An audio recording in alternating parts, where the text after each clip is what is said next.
Good evening. Good evening, ma'am. Good evening, ma'am. Good evening. Good evening, ma'am. Good evening. Good evening, ma'am. Good evening. കഴിഞ്ഞ ക്ലാസ്സിൽ prayer പറഞ്ഞിട്ടുണ്ടായിരുന്നോ? Prayer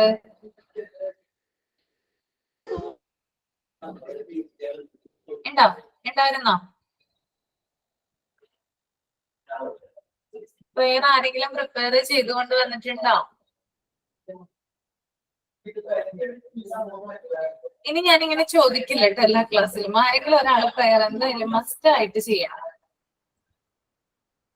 കേട്ടോ. ഇത് must ആയിട്ടുള്ള കാര്യമാണ് കേട്ടോ. Prayer എന്തായാലും ചെയ്യണം. ഓക്കെ, ആരെങ്കിലും ഒരാൾ എന്ത് ചെയ്യാ, അതിനെ റെഡി ആയിട്ട് എന്ത് ചെയ്യാ, മുമ്പോട്ട് വരിക. പിന്നെ ആരാണ് ചെയ്യുന്നത്? മാം ഞാൻ ചെയ്യാം. എല്ലാവരും ഉണ്ടല്ലോ. ശില്പ ചെയ്യും. Okay, ma'am. തുടങ്ങട്ടെ. Thank you God for everything God has given to us, for loving, caring, saving, feeding, and everything to giving us. Thank you God for giving us the beautiful environment. Thank you for sharing us the beautiful water, air, land, trees, every living and non-living things. Thank you for giving us the opportunity. It is our duty to protect God's gift. All these are to given me to the future generation. Once again, thank you God for all His creation. Okay, very good. Shilpa.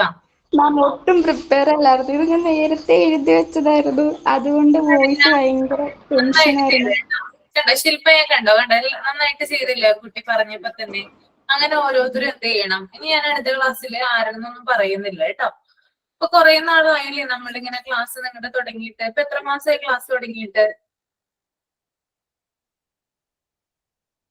Class തുടങ്ങിയിട്ട് എത്ര മന്തായി? 2 month. 3 ആയില്ലേ? 3 മാസമായി അല്ലേ? അപ്പൊ ഈ 3 മാസമായിട്ട് ഞാൻ ഇങ്ങനെ പറഞ്ഞുകൊണ്ടിരിക്കുക കൊച്ചു കുട്ടികളെ പോലെ നിങ്ങളുടെ അടുത്ത്. അപ്പോ അടുത്ത ക്ലാസ്സിൽ വരുമ്പോ ആരെങ്കിലും ഒരാള് മുമ്പോട്ട് വരിക ചെയ്യാനായിട്ട് കേട്ടാ. അത് നിങ്ങൾ തന്നെ പറഞ്ഞാലും മതി. ക്ലാസ് കഴിയുന്ന നേരത്തെ ഞാൻ ചെയ്യാം എന്നൊക്കെ പറയില്ലേ, നിങ്ങൾ തമ്മിൽ ആലോചിച്ചിട്ട് പറഞ്ഞാൽ മതി കേട്ടോ. അപ്പൊ ഒരാൾ എന്ത് ചെയ്യുക, അതിന് പ്രിപ്പയർ ആയിട്ട് ഇരിക്കുക. ഓക്കെ, അപ്പൊ നമ്മള് കഴിഞ്ഞ ക്ലാസ്സിൽ ഏതായിരുന്നു നിർത്തിയിട്ടുണ്ടായിരുന്നേ? ഏതായിരുന്നു പറഞ്ഞത്? മീസിൽസ്. മീസിൽസ് കംപ്ലീറ്റ് ആയല്ലേ? മീസിൽസ് കംപ്ലീറ്റ് ആയില്ലേ? ആയി മാം. ആയില്ലേ? ഓക്കെ, നെക്സ്റ്റ് വൺ റുബല്ല കേട്ടോ.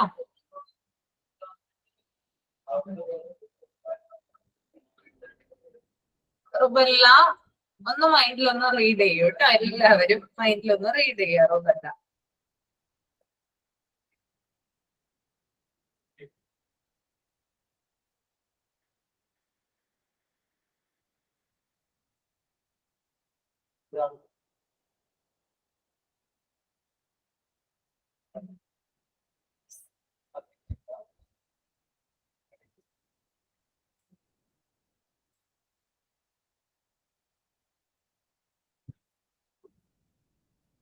ചെയ്തോ? ചെയ്തല്ലേ? ഓക്കെ.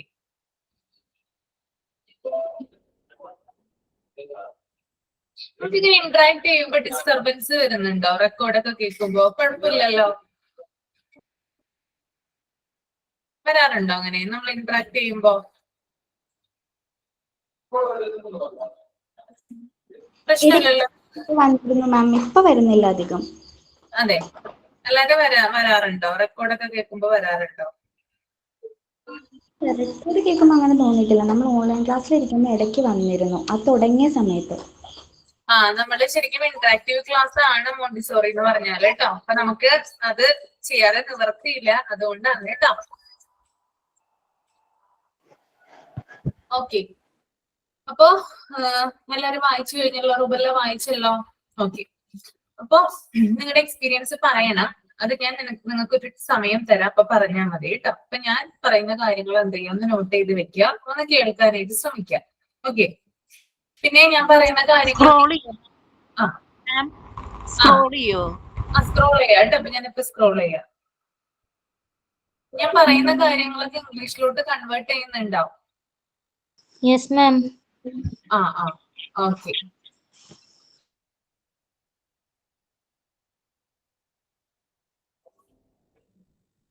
അപ്പൊ റുബല്ല എന്ന് പറഞ്ഞാല് കുട്ടികളിലും യുവാക്കളിലുമായിട്ടാണ് കൂടുതലായി കാണപ്പെടുന്നത് കേട്ടോ. റുബല്ല കുട്ടികളിലും യുവാക്കളിലാണ് കൂടുതലായിട്ട് കാണപ്പെടുന്നത്.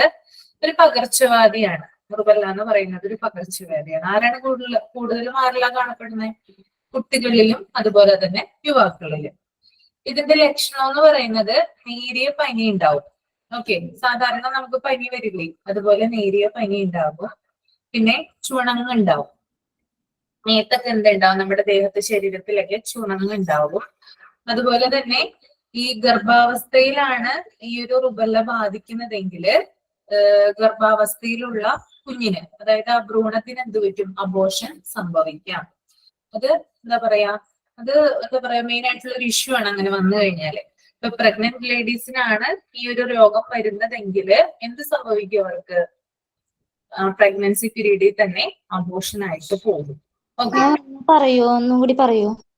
അതായത് ഇപ്പൊ ഗർഭിണിയായിരിക്കുന്ന സമയത്താണ് ഒരു യുവതിക്ക് റുബല്ല ബാധിക്കുന്നതെങ്കിൽ, റുബല്ല ആ കുട്ടിക്ക് പിടിപെട്ടിട്ടുണ്ടെങ്കിൽ, ആ യുവതിക്ക് പിടിപെട്ടിട്ടുണ്ടെങ്കിൽ ആ കുട്ടി എന്താണ് അതിന് ഗർഭം അലസിപ്പോകും. അതായത് അബോർഷൻ ആകും, പ്രഗ്നൻസി അബോർട്ടായി പോകും എന്നാണ് പറയുന്നത്, റുബല്ല ബാധിച്ചിട്ടുണ്ടെങ്കിൽ. ഓക്കെ, മനസ്സിലായോ? അതുപോലെ തന്നെ ഇനി പ്രഗ്നൻസി പീരീഡിൽ ഈ ഒരു രോഗം വന്നു കഴിഞ്ഞിട്ട് ആ സമയത്തൊന്നും കാര്യമായ പ്രശ്നങ്ങളൊന്നും ഉണ്ടാവില്ല. പക്ഷേ കുട്ടിയുടെ ബർത്തിന് ശേഷം ചിലപ്പോൾ ആ കുട്ടിക്ക് എന്തുണ്ടാവാം? ഡിസബിലിറ്റീസ് ഉണ്ടാകാം, വൈകല്യങ്ങൾ ഉണ്ടാകാം കേട്ടോ. വൈകല്യങ്ങൾ ചിലപ്പോൾ ആ കുട്ടിക്ക് ഉണ്ടാവാം. എപ്പോ? പ്രഗ്നൻസി പീരീഡിലാണ് ഈ ഒരു രോഗം വന്ന ആ സമയത്ത് അബോർഷനൊന്നും ആയില്ല, എന്താ പറയാ, നല്ല രീതിയിലൊക്കെ പോയി. പക്ഷെ എന്താണ്, കുട്ടി ജനിച്ചതിന് ശേഷം ചിലപ്പോൾ കുട്ടിക്ക് എന്തുണ്ടാവാം? വൈകല്യങ്ങൾ ഉണ്ടാവാം. അത് ഏതൊരു രോഗമായാലും അങ്ങനെ തന്നെയാണ്. ഇപ്പൊ എന്തെങ്കിലും അസുഖങ്ങളൊക്കെ നമുക്ക് വന്നു കഴിഞ്ഞാല് ആ ഒരു സമയത്തൊക്കെ ഡോക്ടേഴ്സ് ഒക്കെ നമ്മളോട് പറയും, എന്താ അബോർട്ട് ചെയ്ത് കളയണം എന്നൊക്കെ ചിലപ്പോൾ നമ്മളോട് പറയും. എന്തെങ്കിലും ഭയങ്കരമായിട്ടുള്ള അസുഖങ്ങളൊക്കെ നമ്മൾ വന്നു കഴിഞ്ഞത് കാരണം അവർ പറയുന്ന ഇത് എന്താണ്, ഈ ഒരു അബോർഷനുള്ള സാധ്യത ഉള്ളത് കൊണ്ട്, അല്ലെങ്കിൽ കുട്ടിക്ക് ഈ ഒരു വൈകല്യങ്ങൾ ഉണ്ടാകാനുള്ള സാധ്യത കൂടുതലുള്ളതുകൊണ്ടാണ് അങ്ങനെ പറയുന്നത് കേട്ടോ. പിന്നെ പകരുന്നത് രോഗബാധിതരായിട്ടുള്ള ആളുകള്, നമ്മള് ഇത്രയും രോഗങ്ങൾ നമ്മൾ പറഞ്ഞു കഴിഞ്ഞല്ലോ. അത് പറഞ്ഞ പോലെ തന്നെ, കാരണം ഈ രോഗബാധിതരായിട്ടുള്ള ആളുകള് തുമ്മുകയോ അല്ലെങ്കിൽ ചുമക്കുകയൊക്കെ ചെയ്യുമ്പോൾ വായുവിലൂടെയുള്ള തുള്ളികളിലൂടെയാണ് ഈ രോഗം പകരുന്നത് കേട്ടോ. വായുവിലൂടെ, അതായത് ഡ്രോപ്സിലൂടെയാണ് എന്ത് ചെയ്യുന്നത്? ഈ രോഗം മറ്റുള്ളവരിലേക്ക് സ്പ്രെഡ് ആകുന്നത്. പിന്നെ കുട്ടികൾക്ക് മാരകമായാല്, അതായത് കുട്ടികളിൽ ഈ രോഗം വന്നു കഴിഞ്ഞിട്ട് മാരകമായാല് ശ്രവണ വൈകല്യങ്ങള്, ഓക്കെ, അതായത് ചെവിക്ക് എന്തെങ്കിലും തകരാറ് വരും, പിന്നെ കണ്ണിന് എന്തെങ്കിലും തകരാറ് വരും, അതുപോലെ ഹൃദയത്തിന്, നമ്മുടെ ഹാർട്ടിന് എന്തെങ്കിലും വൈകല്യങ്ങൾ ഉണ്ടാകും. പിന്നെ ചില കുട്ടികൾക്ക് ഓട്ടിസം ബാധിക്കും. അതുപോലെ തന്നെ ചില കുട്ടികൾക്ക് വളരെ ചെറുപ്പത്തിലെ തന്നെ ഡയബറ്റീസ് പോലുള്ള അസുഖങ്ങൾ ഉണ്ടാകും. പിന്നെ തൈറോയ്ഡ് പോലുള്ള അസുഖങ്ങളൊക്കെ ഉണ്ടാകും. അപ്പോ ഇങ്ങനെയുള്ള കാര്യങ്ങളൊക്കെ എന്താണ്, പിടിപെടാനായിട്ട് ചാൻസ് കൂടുതലാണ് കേട്ടോ. ഈ റുബല്ല വൈറസ് പ്രഗ്നൻസി പീരീഡില് ആണെങ്കിലും അതുപോലെ തന്നെ കുട്ടികളില് വരുമ്പോഴാണെങ്കിലും ഇങ്ങനെയുള്ള കൂടുതൽ പ്രോബ്ലംസ് ഉണ്ടാകാനുള്ള ചാൻസ് കൂടുതലാണ്. ഓക്കെ, അതുപോലെ തന്നെ എന്താ സിവിയർ ആവുമ്പോ എന്തൊക്കെ രോഗങ്ങളാ കുട്ടിക്ക് വരിക? അത് മോളെ ചെവിക്ക് പ്രോബ്ലം ഉണ്ടോ? ടീച്ചർ ശ്രവണ ടീച്ചർ വൈകല്യം. ഒന്നുകൂടെ ഈ പോയിന്റ്സ് പറയൂ.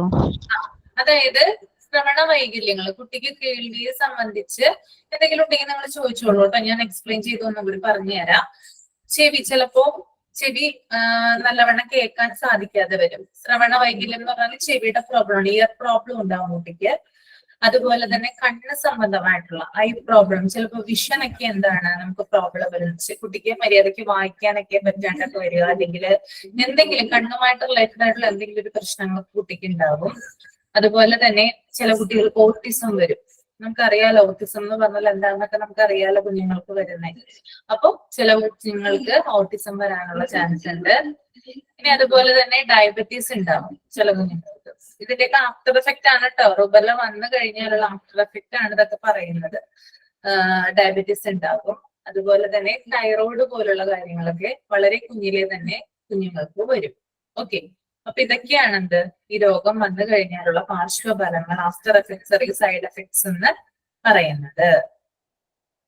ഇനി ഇവിടെ ഈ സ്ലൈഡിൽ പറയുന്നത് പോലെ എന്താ പറയാ, ഇവിടെ പറയുന്നുണ്ട് അല്ലെ, അതായത് ഒരു പ്രദേശത്ത് എന്താ പറയാ ഒരു ഏതെങ്കിലും ആ ഒരു കുടുംബത്തിൽ ആർക്കെങ്കിലും റുബെല്ല വന്നിട്ടുണ്ടെങ്കിൽ എന്താണ് അവിടെയുള്ള, അതായത് ആ ഒരു ഫാമിലിയില് ആർക്കെങ്കിലും ഒരാൾക്ക് ഒരു മെമ്പറിന് റുബെല്ല വന്നു കഴിഞ്ഞാല് ഡോക്ടർ പ്രിസ്ക്രൈബ് ചെയ്യും എന്താണ് കുട്ടിക്ക് മുൻകൂട്ടി എന്ത് കൊടുക്കാനായിട്ട്, റുബെല്ല വാക്സിൻ കൊടുക്കാനായിട്ട് പറയുന്നുണ്ട്.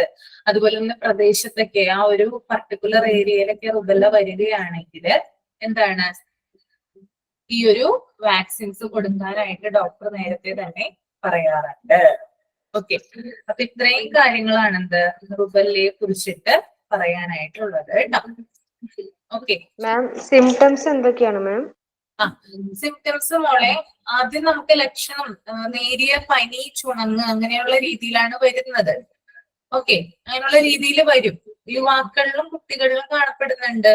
അതുകൊണ്ട് എന്താണ് രണ്ടു പേർക്കും എന്താണ് ആദ്യം ലക്ഷണങ്ങളാവുമ്പോൾ ഇതാണ് വരിക. ഇനി തീവ്രമായാല് അല്ലെങ്കിൽ ആ രോഗത്തിന്റെ സൈഡ് എഫക്റ്റ് ആയിട്ട് കുട്ടികൾക്ക് എന്താണ് ഉണ്ടാവുക, കുട്ടികൾക്ക് ചെവിയിൽ പ്രോബ്ലം ഉണ്ടാവും, അതുപോലെ തന്നെ കണ്ണിന് പ്രോബ്ലം ഉണ്ടാവും, ഓട്ടിസം ഉണ്ടാവും, ഡയബറ്റീസ് ഒക്കെ ഉണ്ടാവും. ഇതിന്റെയൊക്കെ അതുപോലെ തൈറോയിഡ് പോലുള്ള കാര്യങ്ങള് അതൊക്കെ എന്തിന്റെ ഫലമായിട്ട് ഉണ്ടാകും, ഇതിന്റെ സൈഡ് എഫക്റ്റ് ആയിട്ട് ഉണ്ടാകും. ഓക്കെ, ക്ലിയർ ആണോ? Yes ma'am. ഓക്കെ, ഒരു സെക്കൻഡേ.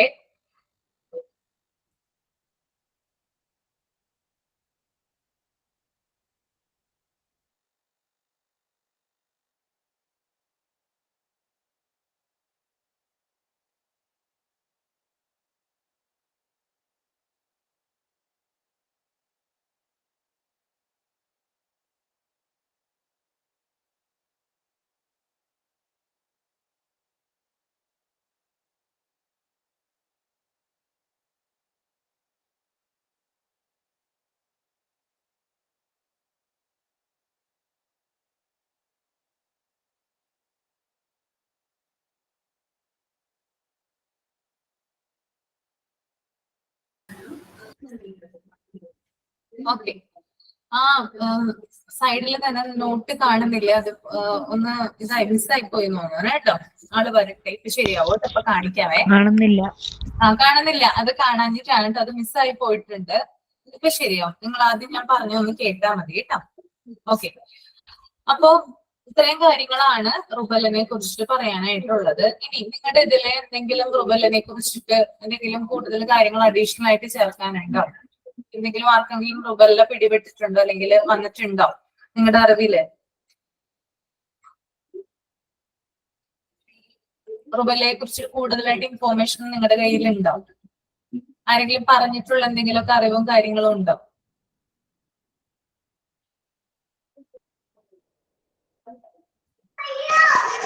മാം റുബെല്ല വന്നിട്ടില്ല, പക്ഷേ അപ്പൊ അവര് പറഞ്ഞു റുബെല്ലയുടെ വാക്സിൻ എടുക്കണം. പക്ഷെ എടുത്തു കഴിഞ്ഞാൽ 3 months പ്രഗ്നന്റ് ആവാൻ പാടില്ല എന്നൊരു ഇത് പറഞ്ഞിരുന്നു. പിന്നെ എന്താ പറയാ, നെക്സ്റ്റ് ഒരു 15 days മാരേജ് ആയതുകൊണ്ട് പിന്നെ അത് എടുത്തില്ല. പിന്നെ ഞാനത് എന്റെ ഡോക്ടറിനോട് പറഞ്ഞിരുന്നു, ഞാനൊരു ഡോക്ടറെ കാണുന്നുണ്ടായിരുന്നു. അപ്പോ ഞാൻ ആഫ്റ്റർ 4-5 months കഴിയുമ്പോ ഞാൻ പ്രഗ്നന്റ് ആയി. അപ്പൊ ഡോക്ടർ പറഞ്ഞു റുബിലയുടെ പ്രശ്നമില്ല, നമുക്ക് ആഫ്റ്റർ ഡെലിവറി എടുക്കാം എന്ന് പറഞ്ഞു. പിന്നെ ഡെലിവറി കഴിഞ്ഞിട്ടാണ് അവർ എനിക്ക് ഇഞ്ചക്ഷൻ എടുത്തത്. പിന്നെ ഇപ്പൊ സിജി പറഞ്ഞില്ലേ, അതുപോലെ വേറെ ആർക്കെങ്കിലും പറയാനുണ്ടോ റുബല്ലയെ കുറിച്ചിട്ട്? ഞാൻ സ്ഥിരയാണ്. പിന്നെ എൻ്റെ ഒരു അനിയത്തിക്ക് ഇതുപോലെ പ്രഗ്നന്റ് ആയ സമയത്ത് ഏകദേശം ഒരു 2 മാസം പോലും ആയില്ല, ആ സമയത്ത് ഈ റുബല്ല ബാധിച്ചു. അങ്ങനെ അത് കിംസ് ഹോസ്പിറ്റലിലായിരുന്നു എന്റെ ചികിത്സ, ട്രിവാൻഡ്രത്ത്.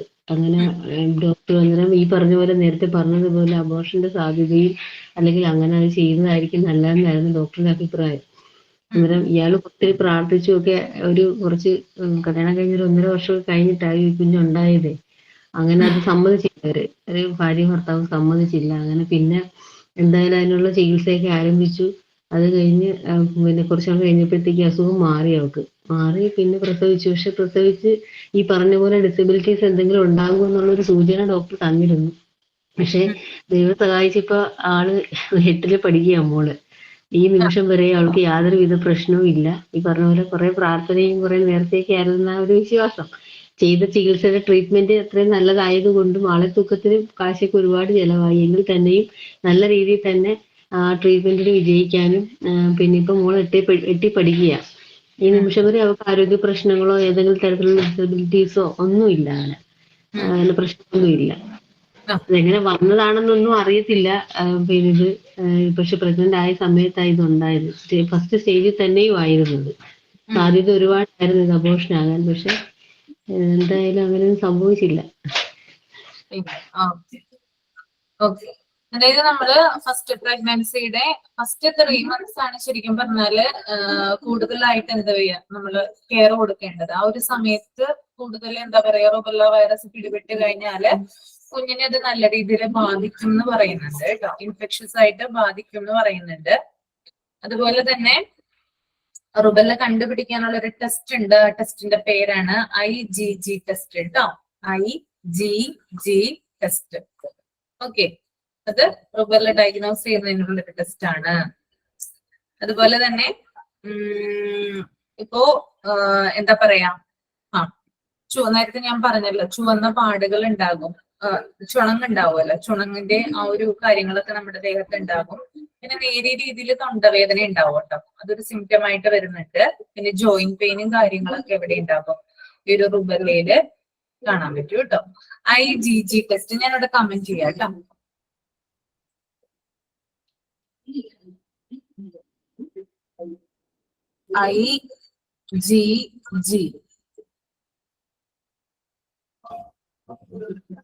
IgG ടെസ്റ്റ് കേട്ടോ.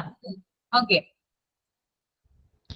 മാം ഇതിന് ഫുൾ നെയിം ഞാൻ പറയാമുള്ളത് പറഞ്ഞ് ഞാൻ ഇപ്പൊ എഴുതിക്കൊണ്ട് വന്നിട്ടില്ല, അത് ഞാൻ പറഞ്ഞുതരാം കേട്ടോ. അടുത്ത ക്ലാസ്സിൽ പറഞ്ഞുതരാം. ഓക്കെ. അപ്പോ ഇനി വേറെ ആർക്കെങ്കിലും ഉണ്ടോ റുബല്ലയെ കുറിച്ച്? ഇപ്പൊ 2 പേര് പറഞ്ഞില്ലേ. അതുപോലെ എന്തെങ്കിലും വേറെ ഏതെങ്കിലും ഒരു രോഗം വന്നിട്ട് ഇങ്ങനെ ഒരു അബോർഷന്റെ അങ്ങനെ എന്തെങ്കിലും കാര്യങ്ങളൊക്കെ പറഞ്ഞിട്ടുണ്ടോ ആരോടെങ്കിലും? എന്തെങ്കിലും ഒരു അതറിയാൻ വേണ്ടിയിട്ടാണ് കേട്ടോ. കാരണം മറ്റുള്ളവരിലാണ് മാം എനിക്ക് അബോർഷൻ സംഭവിച്ചിട്ടുണ്ട്. പക്ഷെ റുബല്ല ബാധിച്ചിട്ട് അങ്ങനെയൊന്നും പറഞ്ഞിട്ടൊന്നുമില്ല. ഇതിന് പ്രത്യേക റീസൺ ഒന്നും ഇല്ലാന്നാ പറഞ്ഞെ. 3 മാസം ആയിട്ടാകുമ്പോഴാ പോയെ. Okay okay okay okay. പറഞ്ഞോ ഹീന. എനിക്ക് റുബല്ല വന്നിട്ടില്ല. പക്ഷെ റുബല്ല വാക്സിനേഷൻ വെച്ച സമയത്ത് ആ വെച്ച ഭാഗം മുഴുവനായിട്ട് ഇൻഫെക്ഷൻ വന്നിരുന്നു. അപ്പം എന്നിട്ട് അവിടെ വീർപ്പ് വന്ന് പിന്നെ അവിടെ ഒരു പാടായി മാറി അത്. അപ്പം പിന്നെയാണ് അറിയുന്നത് എന്തോ അതിലുള്ള എന്തോ ഒരു സബ്സ്റ്റൻസ് എനിക്ക് അലർജിക്ക് ഉള്ളതാണെന്ന്. സ്കിന്നിനായിട്ട്. സ്കിന്നിന്റെ ആണോ പറയുന്നേ? സ്കിന്നിനായിട്ട് എന്തോ അലർജി റിയാക്ഷൻ കാരണമായിരിക്കും അങ്ങനെ വന്നേന്നാണ് പറഞ്ഞത്. ഓക്കെ ഓക്കെ ഓക്കെ, മനസ്സിലായി. ഓക്കെ, ഇമ്മ്യൂണോഗ്ലോബുലിൻ G ടെസ്റ്റ് കേട്ടോ. അതാണ് റുബെല്ലയെ ഡയഗ്നോസ് ചെയ്യുന്ന ടെസ്റ്റ്. ഗൂഗിൾ ചെയ്തല്ലേ, ഇമ്മ്യൂണോഗ്ലോബിൻ ജി ടെസ്റ്റ് കേട്ടോ. ഓക്കെ, അപ്പോ എന്താ പറയാ, ഇങ്ങനെയുള്ള കാര്യങ്ങൾ പ്രഗ്നൻസി പീരീഡിലാണ് നമ്മൾ കൂടുതലായിട്ട് ശ്രദ്ധിക്കേണ്ടത്. എനിക്ക് പറയാനുള്ള കാര്യം, എന്റെ ഒരു എക്സ്പീരിയൻസിൽ റുബെല്ല വന്നിട്ടില്ല എനിക്ക്, പക്ഷെ എനിക്ക് പ്രഗ്നൻസി പീരീഡിൽ ആദ്യത്തെ ഫസ്റ്റ് മന്ത് ടൈഫോയിഡ് വന്നിട്ടുണ്ടായിരുന്നു. ടൈഫോയിഡ് വന്നിട്ട് എല്ലാ ഡോക്ടേഴ്സും പറഞ്ഞു അബോർഷൻ ചെയ്യണമെന്ന് പറഞ്ഞതായിരുന്നു.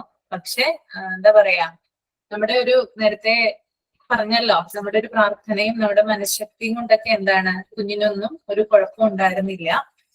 ദൈവം സഹായിച്ച് അങ്ങനെയുള്ള പ്രശ്നങ്ങളൊന്നും ഉണ്ടായില്ല. പേടിയായിരുന്നു ആ ഒരു എന്താ പറയാ, കുഞ്ഞു പിറക്കുന്ന സമയം വരെ ടെൻഷൻ ഉണ്ടായിരുന്നു. ഓക്കെ, കാരണം എന്താ, 2-3 ഡോക്ടേഴ്സ് ഓൾറെഡി പറഞ്ഞു കഴിഞ്ഞതായിരുന്നു. അത് എന്താ പറയാ, കുഞ്ഞിന് എന്തുണ്ടാവും, വൈകല്യങ്ങൾ ഉണ്ടാവും എന്ന് പറഞ്ഞു, എന്നോട് തന്നെ നേരിട്ട് പറഞ്ഞിട്ടുണ്ടായിരുന്നു. പക്ഷെ എന്ത് ചെയ്തില്ല, ഇത് കാര്യമാക്കിയില്ല. കാരണം നമുക്കതിന് സാധിക്കില്ലല്ലോ. കൂടുതലായിട്ട് നമ്മളെ കമ്പല് ചെയ്താല് നമ്മൾ ചിലപ്പോൾ സമ്മതിച്ചെന്ന് വരാം. പക്ഷെ എന്താ പറയാ, നമ്മുടെ ഒരു എന്തിനേക്കാളും മുകളിലാണല്ലേ ദൈവത്തിന്റെ ഒരു ശക്തി എന്ന് പറയുന്നത്. അപ്പോ ആ ഒരു സമയം വരെ കാത്തിരുന്നു. പ്രശ്നങ്ങളൊന്നും ഉണ്ടായില്ല, ദൈവം സഹായിച്ച് നല്ലൊരു മോനെ കിട്ടി. അപ്പോ ഇതാണ്, അതായത് ഇങ്ങനെയുള്ള, അതായത് ആ ഒരു ആദ്യത്തെ 3 months കേട്ടോ. ഇപ്പൊ മോനെ 11 വയസ്സ് കഴിഞ്ഞു, 6ാം ക്ലാസ്സിൽ പഠിക്കുന്നു കേട്ടോ. ഓക്കെ, അപ്പോ അങ്ങനെ ഒരു ഇതുണ്ട് നമുക്ക്. ഞാനതാണ് ഈ റുബെല്ലയുടെ കാര്യം പറഞ്ഞപ്പോ, പ്രഗ്നൻസി ഇത് റുബെല്ലയാണ്, പക്ഷെ ഇത് ടൈഫോയിഡ് ആണ് കേട്ടോ. ടൈഫോയിഡ് രണ്ടും വ്യത്യാസമുണ്ട്, പക്ഷെ ടൈഫോയിഡ് അല്ല. കാരണം നമ്മള് ആ ഒരു പീരീഡ് ഓഫ് ടൈമില് നമുക്ക് ചിലപ്പോൾ ഒരു രോഗം എന്താണെന്ന് അറിയുന്നുണ്ടാവില്ല. ടൈഫോയിഡിന്റെ ഒക്കെ ലക്ഷണം എന്ന് പറഞ്ഞാല് നമുക്ക് ഉള്ളിലാണ് പനി വരിക, പുറത്തേക്ക് പ്രത്യക്ഷമാവില്ല പനി. അതായത് വിറയലും കാര്യങ്ങളും തലകറക്കം അങ്ങനെയുള്ള കാര്യങ്ങളൊക്കെ ഉണ്ടാവും, പക്ഷെ അത് പുറത്തധികം പ്രത്യക്ഷമാവില്ല. നമുക്ക് ചിലപ്പോൾ തോന്നും, കാരണം എന്താ, ഇങ്ങനെ ഒരു കാര്യം ഡയഗ്നോസ് ചെയ്തിട്ടുമില്ല, കാരണം അറിയില്ല, പ്രഗ്നന്റ് ആണെന്ന് അറിയില്ല. അപ്പൊ അതിൻ്റെതായിട്ടുള്ള സിംറ്റംസും കാര്യങ്ങളൊക്കെ ഉണ്ട്. അതുകൂടാതെ ഇതിന്റെ സിംറ്റംസ് ഉണ്ട്, ഏതാണെന്ന് നമുക്ക് മനസ്സിലാവില്ല. കാര്യം ഇങ്ങനെയുള്ള ഇതൊക്കെ വന്നു കഴിഞ്ഞാല്. അപ്പോ സാധാരണ, അതായത് ഇതുവരെ വരാത്ത ഒരു ഇതാണ് പനി എന്ന് പറയുന്ന സംഭവം. എനിക്ക് അങ്ങനെ വരാറില്ല, ദൈവം സഹായിച്ച് വരാതിരിക്കട്ടെ, വരാറില്ല. പക്ഷെ ഇത് നമ്മള് ടെമ്പറേച്ചർ നോക്കുമ്പോ പനിയില്ല, പക്ഷെ എന്താ പറയാ, ഉള്ളില്, അതായത് പുറത്തൊക്കെ നമ്മള് ഇത് വെച്ച് നോക്കുമല്ലോ, തെർമോമീറ്ററിലൊക്കെ നോക്കുമ്പോ പനി രേഖപ്പെടുത്തുന്നുണ്ട്, ഉള്ളിലാണ് പനി. ഓക്കെ, അങ്ങനെ ഉള്ളൊരു സാഹചര്യത്തിലാണ് പോയി കുറെ ടെസ്റ്റ് ഒക്കെ ചെയ്തു, പക്ഷെ അതിനകത്തൊന്നും ഒരു കുഴപ്പമില്ല. അങ്ങനെയാണ് ലാസ്റ്റ് ടൈഫോയിഡിന്റെ ടെസ്റ്റ് പറഞ്ഞത്. അപ്പൊ അതിനകത്ത് ടൈഫോയിഡ് ഉണ്ട്. ആ ഒരു ആദ്യത്തെ മാസമാണ് ഈ പറയുന്നത്. അതിനുശേഷമാണ് അറിയുന്നത് പ്രഗ്നന്റ് ആണെന്ന് അറിയുന്നത്. അപ്പോ ഇങ്ങനെയാണ് എല്ലാ ഡോക്ടർമാരും പറഞ്ഞത്. പക്ഷെ കുഴപ്പമൊന്നും ഉണ്ടായിരുന്നില്ല കേട്ടോ. ഡോക്ടർമാര് പറയുന്നത് നമ്മള് കേൾക്കേണ്ടതല്ല പറയുന്നത്. നമുക്കൊരു മനഃശക്തി ഉണ്ടല്ലോ, നമുക്കൊരു ഇതുണ്ട്, നമ്മുടെ കോൺഫിഡൻസ് ഉണ്ട്, അങ്ങനെയൊന്നും ഉണ്ടാവില്ല, ദൈവം നമ്മളെ സഹായിക്കും എന്നുള്ളൊരു വിശ്വാസം ഉണ്ടല്ലോ, അതിലെന്ത് ചെയ്യും, മുന്നോട്ട് പോവാ കേട്ടോ. ഓക്കെ, ഈ ഒരു കാര്യം പറഞ്ഞിട്ട് ഞാനത് പറഞ്ഞെന്നുള്ളൂ. ഓക്കെ, ഇനി നെക്സ്റ്റ് മംസ് ആണ് കേട്ടോ. മംസ് റിജോ ആള് വന്നിട്ടില്ല. നിങ്ങൾക്ക് ഞാനിത് പറഞ്ഞു കഴിഞ്ഞിട്ട് കാണിച്ചാൽ മതിയില്ലേ, നോട്ട്സ് പിന്നെ കാണിച്ചാൽ മതിയില്ലേ? പറയട്ടെ ഞാൻ മംസിനെ കുറിച്ചിട്ട്. Okay ma'am. പറഞ്ഞ മിസ്.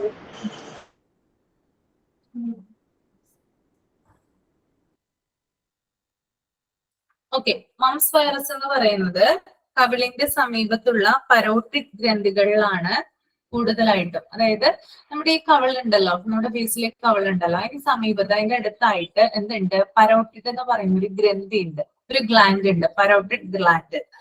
അവിടെയാണ് എന്ത് ഇതാക്കുന്നത്, അത് ഉമിനീർ ഗ്രന്ഥികളാണ് കേട്ടോ. നമ്മുടെ വായിലെ ഉമിനീറിന്റെ ഗ്രന്ഥികൾ ഉണ്ടല്ലോ, അതാണ് എന്ത്, പരോട്ടിഡ് ഗ്രന്ഥികൾ എന്ന് പറയുന്നത്. അപ്പൊ മംസ് എന്ന് പറഞ്ഞാൽ മുണ്ടുനീരാണ്. ഓക്കെ, ഈ ഭാഗത്തായിട്ടാണ് കൂടുതൽ, ആ ഭാഗത്ത് വരുന്ന ഒരു രോഗമാണെന്ത്, മംസ് അഥവാ മുണ്ടുനീര് എന്ന് പറയുന്നത് കേട്ടോ.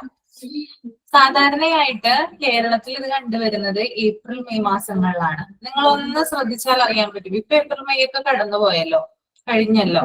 ഇനി അടുത്തൊരു സീസണിൽ ഇത് വരുമ്പോ അത് വരുന്ന മാസം എന്ന് പറയുന്നത് ഏപ്രിൽ മെയ് മാസങ്ങളിലാണ്.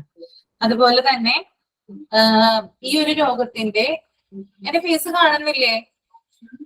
ഫുള്ളോ? ഇല്ല മാം. കാണുന്നുണ്ട് ഇപ്പൊ? കാണാൻ പറ്റുന്നുള്ളു. ഇപ്പൊ ഫുള്ള് കാണാം. അത് ക്യാമറയുടെ ഒരു പ്രശ്നമാണ് കേട്ടോ. ക്യാമറ ഇതായിരിക്കുന്നത്. ഇപ്പൊ കാണുന്നുണ്ടോ? ഇപ്പൊ കാണാം. ഇപ്പൊ ഓക്കെ. എന്നാലും ഒരു സൈഡിലാണ്. ഒരു സൈഡിലാണ് ക്യാമറ ഒരു സൈഡിൽ കൊണ്ടുവച്ചിരിക്കുക.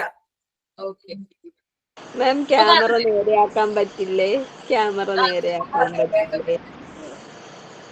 ഓക്കെ ഇപ്പൊ കുഴപ്പമില്ല. ഇപ്പൊ ഒന്നും കൂടെ തകർന്നു മിസ്സില്. കുഴപ്പമില്ലട്ടാ. ഇപ്പൊ എങ്ങനെ? ഓക്കെ ഇപ്പൊ കാണാം മിസ്സേ. ഇപ്പൊ കാണാം. ഓക്കെ അപ്പൊ നമ്മൾ പറഞ്ഞു വന്നത് പരോട്ടിഡ് ഗ്രന്ഥികളിലായിട്ടാണ് ഈ രോഗം ബാധിക്കുന്നത് കേട്ടോ, ഈ സൈഡില്. അപ്പൊ ഈ ഒരു സൈഡിൽ ബാധിക്കുന്നതുകൊണ്ട് തന്നെ എന്താണ്, മുണ്ടിനീര് ഈ ഒരു ഭാഗത്തായിട്ടാണ് എന്ത് വരുന്നത്, മുണ്ടിനീര് വരിക അല്ലെ. ഈ സൈഡിലും വരാം, അതുപോലെ ഈ സൈഡിലും വരാം. അപ്പൊ ആ ഒരു ഗ്രന്ഥിയിലാണ് ബാധിക്കുന്നതെന്ന് ഓർത്തിരിക്കുക. പിന്നെ ഏപ്രിൽ മെയ് മാസങ്ങളിലാണ് എന്ത് വരുന്നത്, മുണ്ടിനീര് കേരളത്തില് കൂടുതലായിട്ട് കണ്ടുവരുന്നത് കേട്ടോ. ഏപ്രിലും മെയ്യിലും. ഏപ്രിൽ പരോട്ടിഡ് ഗ്ലാൻഡ്, പരോട്ടിഡ് കേട്ടോ. ഞാനൊന്ന് ടൈപ്പ് ചെയ്യാം.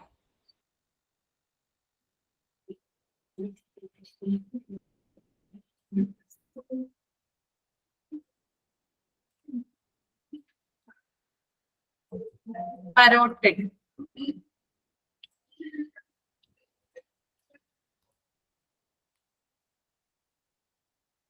ഓക്കെ.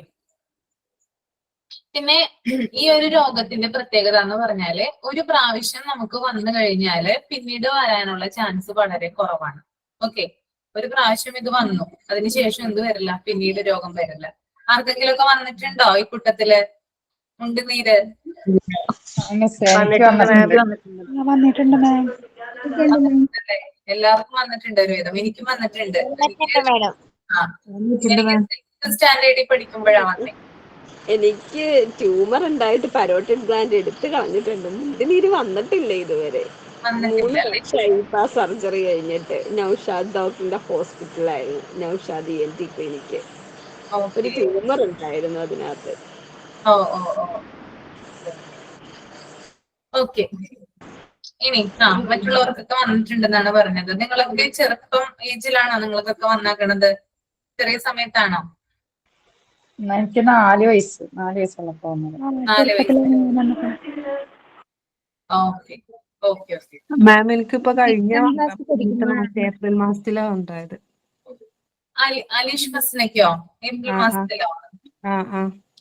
ഓക്കെ. അതെങ്ങനെ, എന്തായിരുന്നു സിംറ്റംസ്? അതൊന്ന് ഷെയർ ചെയ്യാമോ? ഈ അടുത്ത് വന്നതല്ലേ, അതുകൊണ്ട് ചോദിക്കുന്നതാണ്. അത് എന്റെ മോക്ക് സ്കൂളിൽ നിന്ന് കിട്ടിയതായിരുന്നു. സ്കൂളത്തെ കുട്ടികൾക്കൊക്കെ. പക്ഷെ അവർക്ക് അങ്ങനെ ഉണ്ടായില്ല. അവർക്ക് ഒരു ദിവസം കൊണ്ട് അത് പോയി, മാറികാണ്ട് പ്രത്യേകിച്ച് ലക്ഷണങ്ങളൊന്നും ഇല്ലാതെ അങ്ങനെ മാറിപ്പോയി. ചെറിയൊരു വേദന മാത്രം. പക്ഷെ എനിക്കുണ്ടായത് നല്ലോണം ഉണ്ടായി. വേദന മാത്രം ഉണ്ടായുള്ളൂ ഈ ഒരു വശം? അല്ല, ആ ഒരു വശം ഇങ്ങനെ വീർത്ത് വരില്ലേ, അങ്ങനെ ഉണ്ടായില്ലേ? ഒന്നും വന്നിട്ടില്ല, ഒരു വേദന മാത്രമുള്ളവർക്ക് ഉണ്ടായിട്ട്. വേദന മാത്രം ഉണ്ടായിരുന്നുള്ളൂ അല്ലെ? Okay.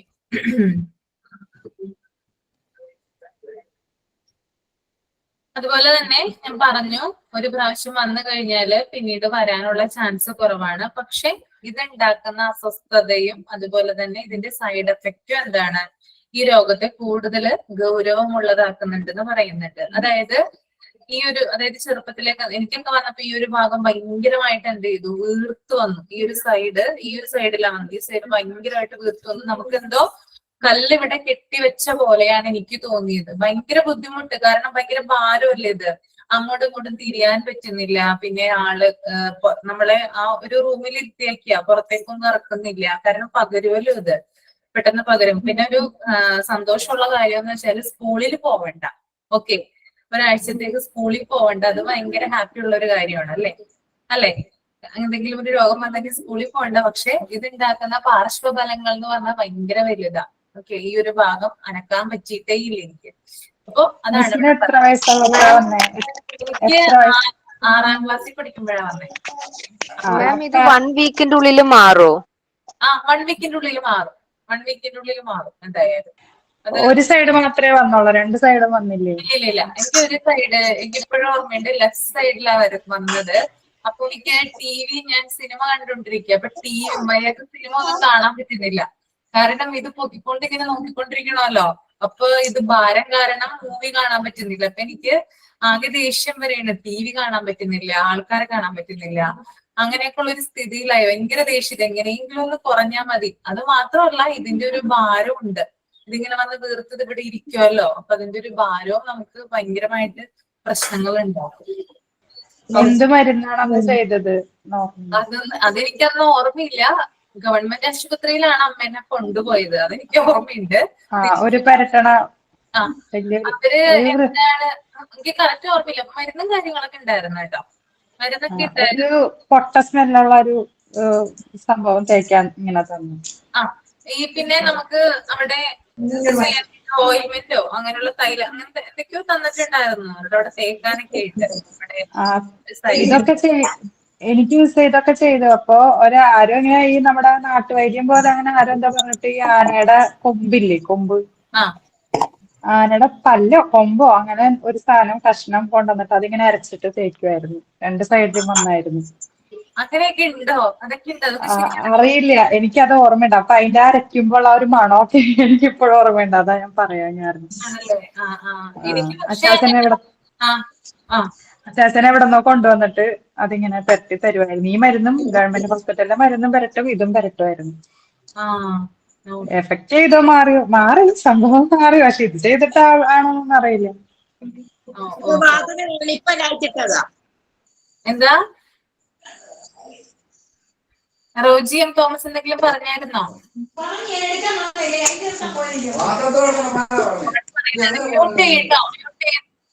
Roji M Thomas mute ചെയ്യട്ടോ. ഓക്കെ.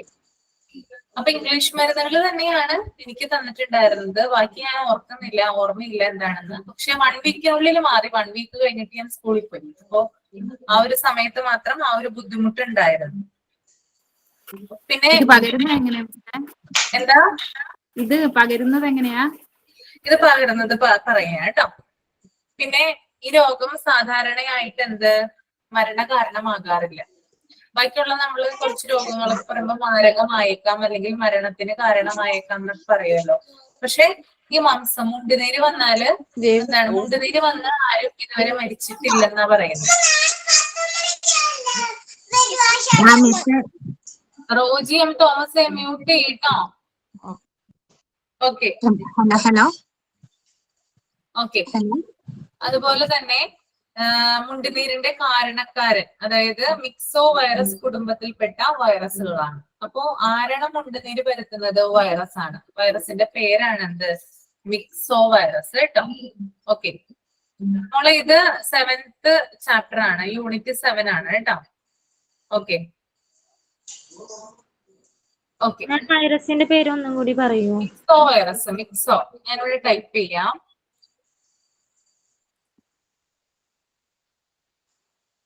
മിക്സോ വൈറസ് കേട്ടോ. പിന്നെ MMR വാക്സിനൊക്കെ കുറെ കാലം മുന്നേ എടുത്തു തുടങ്ങിയതാവില്ലേ? ഇപ്പൊ നമുക്കൊക്കെ അപ്പൊ ആ സമയത്ത് എടുത്തിട്ടുണ്ടാവില്ലേ?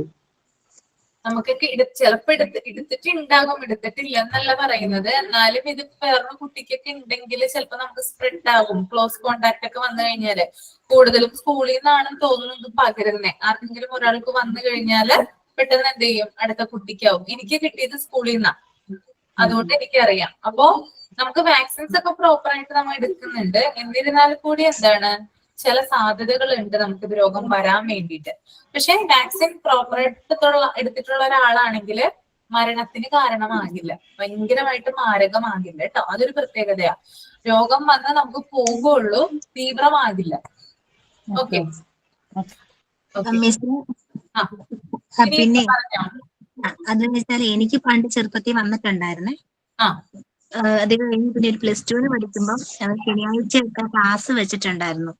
അപ്പം എനിക്ക് എന്തോ ഒരു കാരണം കൊണ്ട് പോകാൻ പറ്റിയില്ല. അപ്പൊ തിങ്കളാഴ്ച ചെന്നപ്പോ അസംബ്ലിക്ക് കഴിഞ്ഞിട്ട് ശനിയാഴ്ച ക്ലാസ്സിൽ വരാത്തവര് ഇവിടെ നിക്കണോന്ന് പറഞ്ഞു. അപ്പൊ ബാക്കി എല്ലാരും ഇപ്പൊ കുറച്ച് പിള്ളേരുണ്ട്, അത് കൂട്ടത്തിൽ ഞാനും ഉണ്ട്. അപ്പൊ ഓരോ ആൾക്കാരോടും പ്രിൻസിപ്പള് ചോദിച്ചു, എന്താ കാരണം ചോദിച്ചുകൊണ്ടിരുന്നപ്പം എന്റെ ഇത് വന്നപ്പോ ഞാൻ പറഞ്ഞു എനിക്ക് മുണ്ടുനീര് വന്നെന്ന് പറഞ്ഞു. അപ്പൊ അന്ന് എന്തോ കാരണം കൊണ്ട് പോകാൻ പറ്റാഞ്ഞാണ്. അപ്പൊ എന്നോട് ചോദിച്ചു മുണ്ടുനീരാണോ അപ്പൊ എന്നാ മൂക്ക് കുറവുണ്ടോ കുറഞ്ഞിട്ട് വന്നാൽ മതി എന്ന് പറഞ്ഞിട്ട് എന്നെ തിരിച്ച് കയറ്റി വിട്ടു. അപ്പൊ ഇതിനെ മുണ്ടുനീരിനെ കുറിച്ച് പറയുമ്പോൾ ഫസ്റ്റ് എന്റെ ഓർമ്മയിലോട്ട് വരുന്ന ആ ഒരു ഇതാണ്. അതാണല്ലേ ഓർമ്മ വരുന്നത്. എന്തെങ്കിലും ഒരു മെമ്മറി ഉണ്ടാവും ആർക്കെങ്കിലും, എന്തെങ്കിലും ഒരു ഡിസീസ് വന്നു കഴിയുമ്പോൾ അതുമായി ബന്ധപ്പെട്ടിട്ട് നമ്മൾ ഓർത്തിരിക്കാൻ പറ്റുന്ന എന്തെങ്കിലും ഒരു കാര്യങ്ങളൊക്കെ ഉണ്ടാകും. പിന്നെ ഇതിന്റെ 5 വയസ്സിനും 15 വയസ്സിനും ഇടയിലുള്ള കുട്ടികൾക്കാണ് സാധാരണയായിട്ട് ഈ രോഗം കണ്ടുവരുന്നത് കേട്ടോ. 5 വയസ്സിനും 15 വയസ്സിനും, അതാണ് ആ സ്കൂൾ പീരീഡ് ഓഫ് ടൈമിലാണ് എന്ത് വരുന്നത്, നമുക്ക് ഈ ഒരു രോഗം പകരുന്നത്. ഓക്കെ. പിന്നെ 6 മാസത്തിന് താഴെയുള്ള കുഞ്ഞുങ്ങളിൽ ഈ രോഗം സാധാരണ കണ്ടുവരാറില്ല. എന്തുകൊണ്ടായിരിക്കും അങ്ങനെ വരാത്തെ? അവർക്ക് ഫീഡ് ചെയ്യുന്നോണ്ട് പ്രതിരോധ ശേഷി. ഫീഡ് ചെയ്യുന്നോണ്ട് കേട്ടോ. കറക്റ്റ് ആണ് ഇത് പറഞ്ഞത്. അതായത് അമ്മയിൽ നിന്ന് കുഞ്ഞിന് മുലപ്പാല് കൊടുക്കുമ്പോ അതിൽ എന്തുണ്ട്, ധാരാളം ആന്റിബോഡീസ് ഉണ്ട് അല്ലെ, രോഗപ്രതിരോധ വസ്തുക്കൾ ഉണ്ട് അതിനകത്ത്. അപ്പോ അതുകൊണ്ടാണ് എന്ത് വരാത്തെ, ഈ 6 മാസത്തിന് താഴെയുള്ള കുഞ്ഞുങ്ങൾക്ക് മുണ്ടുനീര് എന്ന് പറയുന്ന രോഗം പിടിപെടാത്തത്. ഇനി അതുപോലെ ചിക്കൻ ബോക്സ് അങ്ങനെ വരില്ല എന്ന് പറയും മിസ്. അമ്മയ്ക്ക് ചിലപ്പോ ഫീഡ് ചെയ്യണ അമ്മയ്ക്ക് ചിക്കൻ ബോക്സ് ഉണ്ടാവും, പക്ഷെ കുട്ടിക്ക് അങ്ങനെ വന്നിട്ടില്ല പലയിടത്തും കേട്ടിട്ടുണ്ട്. വന്നിട്ടില്ല. ഓക്കെ, അങ്ങനെ ഉണ്ടല്ലേ. മിസ്സേ എനിക്ക് വന്നു, മോൾക്ക് 1 വയസ്സായിരുന്നു. മോൾക്ക് എന്റെ കഴിഞ്ഞില്ല അപ്പൊ തന്നെ അത് ചൊവ്വയും വെള്ളിയും അങ്ങനെയാണല്ലോ. എനിക്ക് ചൊവ്വാഴ്ച സ്റ്റാർട്ട് ചെയ്തെങ്കിൽ മോൾക്കത് വെള്ളിയാഴ്ച സ്റ്റാർട്ട് ചെയ്തു. പക്ഷെ എന്റെ അത്ര ഹെവി ആയില്ല എന്നേ ഉള്ളൂ. ഫീഡിങ് ഉണ്ടായിരുന്നു, ജസ്റ്റ് 1 വയസ്സായിട്ടേ ഉണ്ടായിരുന്നുള്ളൂ എനിക്ക്. ഇഞ്ചക്ഷൻ എപ്പോഴാണ് ഇതിന്റെ ഇഞ്ചക്ഷൻ വരുന്നത്? അതിന് മുന്നേ തോന്നുന്നു, എനിക്ക് കറക്റ്റ് അറിയില്ല ഇഞ്ചക്ഷന്റെ ടൈം. എന്തായാലും അവൾക്ക് വന്നു, ഭയങ്കര ഹെവി ആയില്ല എന്ന് മാത്രം. ഹെവി ആയിട്ടല്ലേ. അത് എനിക്ക് തോന്നുന്നു ആ ഒരു രോഗത്തിനെ കുറിച്ച് ഐതിഹ്യം അല്ലേ, നമ്മുടെ ഹിന്ദുക്കളുമായി ബന്ധപ്പെട്ടിട്ടുള്ള ഐതിഹ്യങ്ങളും കാര്യങ്ങളും ഒക്കെ ഇല്ലേ, അല്ലെ, ചിക്കൻ ബോക്സ് എന്ന് പറയുന്ന രോഗത്തിന്. അത് നിങ്ങൾ കേട്ടിട്ടില്ലേ?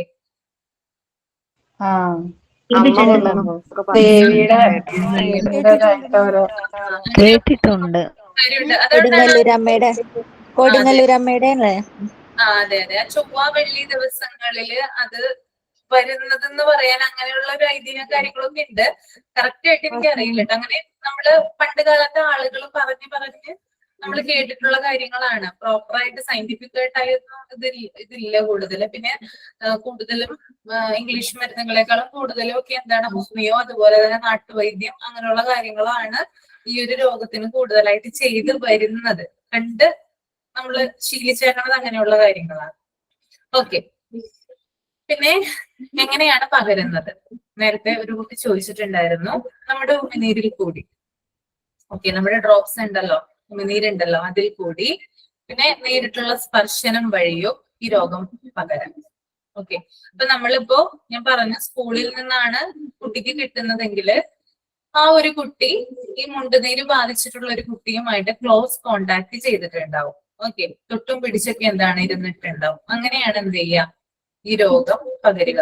അത് കുട്ടികൾക്ക് അങ്ങനെയാണല്ലോ. ഇപ്പൊ സ്കൂള് തുറന്നു കഴിഞ്ഞു, നമ്മള് 2 മാസം അധികം പ്രശ്നങ്ങളൊന്നും ഉണ്ടാവില്ലായിരിക്കും കുട്ടികൾക്ക്. വെക്കേഷൻ ആണല്ലോ, കുട്ടി വീട്ടിൽ തന്നെയാണ്. സ്കൂള് തുറന്നു കഴിഞ്ഞാല് ഒരാൾക്ക് ജലദോഷമോ ചുമയോ പനിയോ ഒക്കെ ഉണ്ടെങ്കിൽ എന്താണ്, അവിടെയുള്ള എല്ലാ കുട്ടികൾക്കും ഈ ഒരു രോഗം വരും. എല്ലാ കുട്ടികൾക്കും എടുത്തു പറയുന്നില്ല കേട്ടോ. ചില കുട്ടികൾക്ക് വരില്ല, ചില കുട്ടികൾക്ക് രോഗപ്രതിരോധ ശേഷി കൂടുതലായിരിക്കും, ചില കുട്ടികൾക്ക് കുറവായിരിക്കും. അപ്പൊ കുറവുള്ള കുട്ടികൾക്ക് എന്ത് വരും, പെട്ടെന്ന് ഇത് പിടിപെടും. ഓക്കെ. എന്റെ മോന്റെ കാര്യം അതാണ്. ആർക്കെങ്കിലും ഒരു പനിയോ അല്ലെങ്കിൽ ജലദോഷമോ ഒക്കെ ഉണ്ടെങ്കിൽ അപ്പൊ തന്നെ എന്ത് ചെയ്യും, ഇവന് വരും. ഇവന് വന്നു കഴിഞ്ഞാൽ ആദ്യം തുമ്മലായിട്ടായിരിക്കും വരുന്നത്. അപ്പൊ ഞാൻ ചോദിക്കും, നിന്റെ അടുത്തിരുന്ന ആർക്കെങ്കിലും ചുമയോ ജലദോഷമോ എന്തെങ്കിലും ഉണ്ടായിരുന്നോ എന്ന് ചോദിക്കും. അപ്പൊ അവൻ പറയും, ആ അമ്മേ, തനുഷിന് ജലദോഷം ഉണ്ടായിരുന്നു, ഞാൻ അവന്റെ അടുത്താണ് ഇരുന്നതെന്ന് പറയും. അപ്പൊ പിടികിട്ടി. അങ്ങനെയാണ് ഉണ്ടാവുക. അപ്പൊ നമ്മൾ പറയും, ഇപ്പൊ മാസ്ക് ഒക്കെ വെച്ചിട്ടൊക്കെയാണ് പോകുന്നത്. കുട്ടി പഠിക്കാനൊക്കെ മാസ്ക് ഒക്കെ വെച്ചിട്ടായിരിക്കും പോകുന്നത്. പക്ഷെ അവിടെ ചെന്നിട്ട് മാസ്ക് ഒക്കെ ഒരു ബാഗിൽ വെക്കാറാ പതിവ്. അപ്പോ നമുക്ക് കുട്ടികളെ നമുക്ക് എന്ത് ചെയ്യാൻ പറ്റില്ല, കൺട്രോൾ ചെയ്യാൻ പറ്റില്ല. കാരണം നമ്മുടെ കയ്യിലല്ലോ, സ്കൂളിലല്ലേ, അവരെങ്ങനെയാണ് ഇരിക്കുന്നതോ അല്ലെങ്കിൽ നമുക്ക് അത് കൺട്രോളുള്ള കാര്യമല്ല. ടീച്ചർമാർക്കും അതത്ര കണ്ട് എന്താണ് പ്രാവർത്തികമാക്കാനായിട്ട് പറ്റില്ല. കാരണം ടീച്ചർമാർക്ക് ഏത് സമയം എന്ത് ചെയ്യാൻ പറ്റില്ല, കുട്ടിയെ നോക്കാൻ പറ്റില്ല. അവരെന്ത് ചെയ്യുന്നു, അവര് കൂടുതലായിട്ട് ഇന്ററാക്ട് ചെയ്യുന്നുണ്ടോ, അങ്ങനെയുള്ള കാര്യങ്ങൾക്കൊന്നും ശ്രദ്ധിക്കാനൊന്നും പറ്റില്ല. അപ്പൊ ഇങ്ങനെയുള്ള കുട്ടികളെ പറഞ്ഞ് നമ്മൾ മനസ്സിലാക്കി കൊടുക്കുക കേട്ടോ. കാരണം ആർക്കെങ്കിലും ചുമയോ അല്ലെങ്കിൽ പനിയോ അല്ലെങ്കിൽ ജലദോഷമാണ് വില്ലൻ ശരിക്കും പറഞ്ഞാല്. ആ ഒരു സംഭവമാണ് കൂടുതലായിട്ട് പ്രശ്നക്കാരനാകുന്നത് കേട്ടോ. ഒന്ന് തുമ്മിയാലോ ചീറ്റിയാലോ അപ്പൊ തന്നെ എന്താ, ഡ്രോപ്സ് അല്ലേ തെറിക്കുന്നേ, ഈ ഡ്രോപ്സ് എന്ത് ചെയ്യും, അടുത്ത കുട്ടിയിലേക്ക് പോകും അല്ലെ. അപ്പൊ അവനാണ് വില്ലൻ. അപ്പൊ പറഞ്ഞു മനസ്സിലാക്കി കൊടുക്കുക. നിന്റെ അടുത്തിരിക്കുന്ന ആർക്കെങ്കിലും ജലദോഷമോ കാര്യങ്ങളുണ്ടെങ്കിൽ ഒന്ന് നീങ്ങിയിരിക്കാം മോനെ, അല്ലെങ്കിൽ മാസ്ക് കൊടുത്തയക്കുക കേട്ടോ. കുട്ടികൾക്ക് ചെറിയ മാസ്കുകളൊക്കെ കിട്ടില്ലേ, അത് കൊടുത്തയക്കുക. അത് കൊടുത്തയക്കുമ്പോ അവരോട് പറയാം, ആർക്കെങ്കിലും ഉണ്ടെങ്കിലൊന്ന് മാസ്ക് ധരിക്കാനായിട്ട് കുഞ്ഞിനോട് പറയാം. അപ്പൊ അങ്ങനെ ഒരുവിധമൊക്കെ എന്ത് ചെയ്യാൻ പറ്റും, നമുക്ക് കൺട്രോൾ ചെയ്യാൻ പറ്റും. ഒരു വിധം, ഇല്ലെന്ന് പൂർണ്ണമായും പറ്റും എന്ന് ഞാൻ പറയുന്നില്ല. കാരണം നമ്മളെ പോലെ കുട്ടികൾ അത്ര ബോധേഡല്ലല്ലോ. ഓക്കെ. പിന്നെ അതുപോലെ തന്നെ ഡ്രോപ്സ് തെറിക്കുന്നത് ഈ എന്താ പറയാ, കുഞ്ഞുങ്ങള് ചിലപ്പോ ബെഞ്ചിലൊക്കെ എന്താണ് തെറിച്ച് ചിലപ്പോ വീഴുമല്ലോ. വീഴുമ്പോ എന്താണ്, കുഞ്ഞ് കൈ അവന്റെ അവിടെ തട്ടും. അങ്ങനെ എന്താണ്, അങ്ങനെയാണ് കൂടുതലായിട്ട് എന്ത് ചെയ്യുന്നത്, ഇത് പകരുന്നത്. അപ്പൊ അവര് പ്രോപ്പറായിട്ട് വാഷ് ചെയ്യില്ല. ജസ്റ്റ് പോയി എന്ത് ചെയ്യും, ജസ്റ്റ് പോയി ഒന്ന് കൈ കഴുകിയിട്ട് വരും. അല്ലാതെ ഹാൻഡ് വാഷോ സോപ്പൊക്കെ ഉപയോഗിച്ച് ഒരു കൈ കഴുകാൻ മെനക്കെടാൻ നിൽക്കുവോ, അങ്ങനെയൊന്നും കുഞ്ഞുങ്ങൾ ചെയ്യില്ല. അപ്പൊ കുഞ്ഞുങ്ങൾ എന്ത് ചെയ്യുക, നമ്മള് ചെറുപ്പത്തിലെ തുടങ്ങി പറഞ്ഞു കൊടുക്കുക. നമ്മുടെ കാര്യങ്ങൾ നമ്മൾ പറഞ്ഞു കൊടുക്കുക. ഇങ്ങനെയാണ് മോനെ. ചില കുഞ്ഞുങ്ങൾക്ക് നല്ല വൃത്തി ഉണ്ടായിരിക്കും, പക്ഷെ ചില കുഞ്ഞുങ്ങളാണെങ്കിൽ നേരെ ഓപ്പോസിറ്റ് ആയിരിക്കും. രണ്ട് തരത്തിലുള്ള കുഞ്ഞുങ്ങളുണ്ട്. അതായത് നമ്മള് ചില കുട്ടികൾക്ക് ചെറുപ്പത്തിലെ തുടങ്ങി വീട്ടില് ചെയ്തു വരുന്ന ശീലങ്ങൾ അറിയാമായിരിക്കും. ചില കുട്ടികളെ കണ്ടിട്ടില്ല, എന്തെങ്കിലും ഒരു ഇതൊക്കെ, അതായത് ആരെങ്കിലും ഇപ്പൊ എന്തെങ്കിലും വായിൽ വെച്ച് കൊടുക്കാന്നൊക്കെ പറഞ്ഞാലോ അല്ലെങ്കിൽ എന്താണ് വാരി കൊടുക്കാന്നൊക്കെ പറഞ്ഞാലോ ചില കുഞ്ഞുങ്ങൾ സമ്മതിക്കില്ല. അവരെന്ത് ചെയ്യും, നമ്മുടെ കയ്യിൽ നിന്ന് മേടിച്ചിട്ട് കഴിക്കും. അപ്പൊ വൃത്തിയുള്ള, അതായത് കൂടുതലായിട്ട് ആ ഹൈജീൻ നോക്കുന്ന കുട്ടികളുണ്ട്. ചിലരാണെങ്കിൽ അവർക്ക് തോന്നിയ പോലെ നടക്കുള്ളൂ. അപ്പൊ നമ്മള് പഠിപ്പിക്കുന്ന ശീലങ്ങൾക്ക് അനുസരിച്ചിട്ടാണ് എന്ത് ചെയ്യുന്നത്, കുഞ്ഞുങ്ങൾ വളർന്നു വരുന്നത്. അപ്പൊ അത് നിങ്ങളൊന്ന് ശ്രദ്ധിക്കുക കേട്ടോ. നിങ്ങളുടെ കുഞ്ഞുങ്ങളും പോകുന്നതാണ്. ഇനി നിങ്ങൾ പഠിപ്പിക്കാൻ പോകുന്ന സ്ഥലത്തെ കുഞ്ഞുങ്ങൾക്കും ഈ കാര്യങ്ങളൊക്കെ എന്ത് ചെയ്യണം, നമ്മള് പറഞ്ഞ് മനസ്സിലാക്കി കൊടുക്കണം. ഓക്കെ. നമ്മള് ഇപ്പൊ കുട്ടികൾക്ക് മുണ്ടിനീരുള്ള കാര്യങ്ങളൊക്കെ പേരൻസിന് അറിയാം.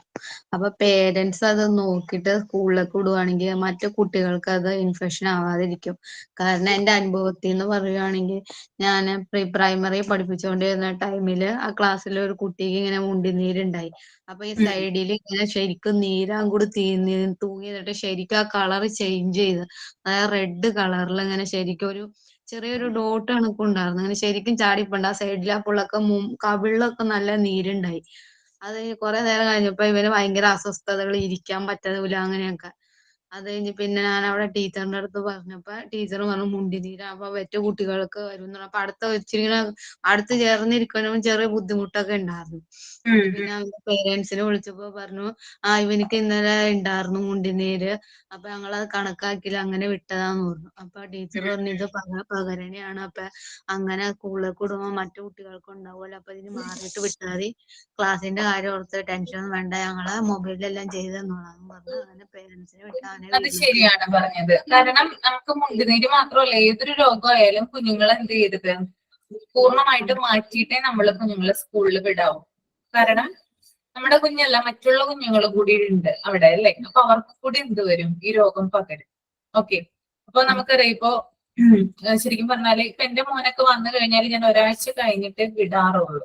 2 ദിവസം കൊണ്ട് ചിലപ്പോ മാറും, 2-3 ദിവസം കൊണ്ട് മാറും. പക്ഷെ എന്താണ്, ഒരു 2 ദിവസം കൂടി കൊടുത്തു കഴിഞ്ഞിട്ടേ വിടാറുള്ളൂ. അങ്ങനെ ചെയ്യണം നമ്മള്. ചിലവര് എന്ത് ചെയ്യും, 2 ദിവസം, അതായത് പൂർണ്ണമായും കുട്ടിക്ക് രോഗം ഭേദമായിട്ടുണ്ടാവില്ല. ഓക്കെ. അപ്പൊ അങ്ങനെ ഭേദമാകാത്ത ഒരു അവസ്ഥയില് കുട്ടിയെ വീണ്ടും നമ്മൾ സ്കൂളിൽ അയച്ചു കഴിഞ്ഞാല് അവിടെയുള്ള പൊടി കുട്ടിയുടെ മൂക്കിൽ കയറിയിട്ടോ അല്ലെങ്കിൽ എന്താണ് കൂടുതലായിട്ട് കുട്ടി സ്ട്രെയിൻ എടുത്തിട്ടോ അല്ലെ, ക്ലാസ് ആകുമ്പോൾ ഒച്ചപ്പാടും ബഹളമൊക്കെ ഉണ്ടാകും. അപ്പൊ കുട്ടിക്ക് പിന്നെ അതുപോലെ തന്നെ ഇത്ര പീരീഡ് ഓഫ്, അതായത് രാവിലെ ഒരു 10 മണി തുടങ്ങി 4 മണി വരെയാണ് കുഞ്ഞുങ്ങളുടെ ആ ഒരു സമയം വരുന്നത് പഠിക്കുന്നത് അല്ലെ. ഇപ്പൊ കൂടുതലായിട്ട് ടെക്സ്റ്റ് ബുക്കിൽ നോക്കിയിരിക്കുന്നത്, അതുപോലെ ടീച്ചർ വന്ന് പഠിപ്പിക്കുന്നത്, ഇതൊക്കെ കുഞ്ഞുങ്ങൾക്ക് തളർച്ച ഉണ്ടാക്കും ശാരീരികമായിട്ട്. പൂർണ്ണമായും ഭേദമാകാത്ത അവസ്ഥയിലാണ് കുഞ്ഞുങ്ങളെ വിടുന്നതെങ്കിൽ അപ്പൊ കുഞ്ഞിന് ഇരട്ടി അസുഖം കൂടെ ഉള്ളൂ. ഓക്കെ, 2 ദിവസം കൊണ്ട് കുറഞ്ഞ ആ ഒരു എന്താ പറയാ അസുഖം എന്ന് പറയുന്നത് വീണ്ടും എന്ത് ചെയ്യും, കൂടും. ഓക്കെ, ചിലപ്പോ അതിന്റെ ഫലമായിട്ട് കുഞ്ഞിനെ ചിലപ്പോ നമുക്ക് 1 മാസം വിടാൻ പറ്റില്ല. അങ്ങനെയുള്ള കണ്ടീഷൻസും മറ്റും ഉണ്ടാകാറുണ്ട്. അപ്പൊ കുട്ടിയുടെ രോഗം, അതായത് ക്ലാസ്സുകളും മറ്റും ചിലപ്പോ, അതായത് കൂടുതലും ഈ ചെറിയ കുഞ്ഞുങ്ങൾക്കാണല്ലോ ഇങ്ങനെയുള്ള കാര്യങ്ങൾ. വലുതാകുമ്പോ പിന്നെ അത്രയും പ്രശ്നം വരില്ല. വലിയ കുട്ടികളാവുമ്പോ, ചെറിയ കുഞ്ഞുങ്ങൾ ഇപ്പൊ LP UP ആ ഒരു ഇതിൽ പഠിക്കുന്ന കുഞ്ഞുങ്ങൾക്കാണ് കൂടുതലായിട്ട് ഈ ഒരു ടെൻഡൻസി ഉണ്ടാവാറുള്ളത്, ഇടക്കിടക്ക് ഇങ്ങനെ രോഗം വരുന്നത്. അപ്പൊ 2 ദിവസം കൊണ്ടോ 3 ദിവസം കൊണ്ടോ ചിലപ്പോ മാറിയിട്ടുണ്ടാകാം. എന്നാലും ആ കംപ്ലീറ്റ് ആയിട്ട് ഇപ്പൊ ഒരു വീക്കെൻഡിലൊക്കെ ആണെങ്കിൽ ചിലപ്പോ തിങ്കളാഴ്ച ആയിരിക്കും കുട്ടിക്ക് രോഗം വന്നത്, ഡയഗ്നോസ് ചെയ്തത്. ബുധനാഴ്ച വരെ കുട്ടി മരുന്ന് കഴിച്ച് ചിലപ്പോ മാറിയിട്ടുണ്ടാകും. എന്നാലും എന്ത് ചെയ്യും, 2 ദിവസം കൂടി കുട്ടിക്ക് കൊടുക്കുക. അത് പൂർണ്ണമായിട്ട് മാറ്റിയിട്ട് എന്ത് ചെയ്യുക, കുട്ടീനെ വിടുക. നമ്മൾ മറ്റു കുഞ്ഞുങ്ങളുടെ ഹെൽത്തും കൂടി നോക്കണമല്ലോ. നമ്മൾ കാരണം എന്ത് ചെയ്യാൻ പാടില്ല, നമ്മുടെ കുട്ടിയുടെ ഹെൽത്ത് നോക്കണം, അതുപോലെ മറ്റു കുഞ്ഞുമക്കളുടെ ഹെൽത്തും കൂടി നമ്മൾക്ക് നോക്കേണ്ടതുണ്ട്. അപ്പൊ അങ്ങനെ ഉള്ള കാര്യങ്ങൾക്കൊന്ന് ശ്രദ്ധിക്കാനായിട്ട് നോക്കുക കേട്ടോ. ഓക്കെ, അപ്പൊ ഒരു ഡൗട്ട് ചോദിച്ചോട്ടെ മാം, മുണ്ടിനീരിന് ഏജ് ലിമിറ്റ് പറഞ്ഞിട്ടുണ്ടല്ലോ, ഇത്ര ഏജ് മുതൽ? ഏജ് ലിമിറ്റ് ഇവിടെ പറയുന്നുണ്ട് മോളെ. സാധാരണ നോർമലി 5 വയസ്സിനും 15 വയസ്സിനും ഇടയിൽ. മാം, അപ്പൊ അതാണ് എനിക്ക് ഡൗട്ട്. ഞാൻ 5ാം സ്റ്റാൻഡേർഡിൽ പഠിക്കുമ്പോഴാണ് എന്റെ അമ്മയ്ക്ക് മുണ്ടിനീര് വന്നത്. അന്ന് അമ്മയ്ക്ക് 32 വയസ്സ് എന്തോ ഏജ് ഉണ്ട്. അത് മോളെ അമ്മയ്ക്ക് വന്നതിന് ശേഷം എനിക്ക് വന്നു.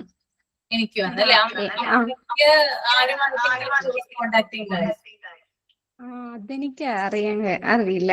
പക്ഷെ ഫസ്റ്റ് ടൈമില് വീട്ടില് ഫസ്റ്റ് വന്നത് അമ്മയ്ക്കാണ്. അത് കഴിഞ്ഞിട്ടാണ് പിന്നെ എനിക്കും അനിയത്തിക്കും വന്നത്. അതിപ്പോ ഇവിടെ ഒരു പീരീഡ് പറയുന്നത് 5 വയസ്സിനും 15 വയസ്സിനുമുള്ള ഇടയിലുള്ള കുഞ്ഞുങ്ങൾക്കാണ് ഇത് വരുന്നത്. എന്നാലും എന്താണ്, ഇപ്പൊ ജോലിക്ക് പോണ അമ്മമാരൊക്കെ ആണെങ്കിൽ ചിലപ്പോ ജോലി സ്ഥലത്തൊക്കെ കുഞ്ഞുങ്ങളിൽ നിന്ന് പകർന്ന് അവിടെ വന്നിട്ടുണ്ടാവും ആർക്കെങ്കിലും. അങ്ങനെ എന്താണ് പകരുന്നതാണ്. അതായത് ക്ലോസ് കോണ്ടാക്ട് വഴി ചിലപ്പോ അമ്മയ്ക്ക് ആരുടെ അടുത്തുനിന്നെങ്കിലും എന്ത് കിട്ടിയിട്ടുണ്ടാവും, ഈ രോഗം കിട്ടിയിട്ടുണ്ടാവും. ഓക്കെ, ചിലപ്പോ അങ്ങനെ വരാനും ചാൻസ് ഉണ്ട്. എന്നാലും നമ്മൾ നോർമലി കുട്ടികളുടെ കേസിൽ പറയുമ്പോൾ 5 വയസ്സിനും 15 വയസ്സിനും ഇടയിലാണ് പറയുന്നത്. Okay okay. പിന്നെ ഇനി ഇൻക്യുബേഷൻ പീരീഡ് ഉണ്ട്. രോഗാണുങ്ങൾ അകത്ത് ചെന്നിട്ട് രോഗാണു പെറ്റുപെരുകി എന്താണ് ലക്ഷണങ്ങൾ ഉണ്ടാക്കും അല്ലെ. അപ്പൊ അതിന്റെ ഒരു ഇൻക്യുബേഷൻ പീരീഡ് 18 ദിവസമാണ് ഉണ്ടാവും. ഓക്കെ, മുണ്ടിനീരിന്റെ 18 ദിവസം. ഓക്കെ, പിന്നെ അതുപോലെ തന്നെ ഒരു സിംറ്റം ഉള്ളത് ചെവി വേദന ഉണ്ടാവും കേട്ടോ. ചെവി വേദന ഉണ്ടാവും കേട്ടോ. മുണ്ടിനീരിന്റെ ലക്ഷണമായിട്ട് നമുക്ക് ചെവി വേദന പറയാം. ഫസ്റ്റ് സിംറ്റം ചെവി വേദനയിലാ തുടങ്ങും. എല്ലാവർക്കും ഉണ്ടോന്ന് എനിക്കറിയില്ല, കോമൺ ആയിട്ടുള്ള കാര്യമാണ് പറയുന്നത് കേട്ടോ.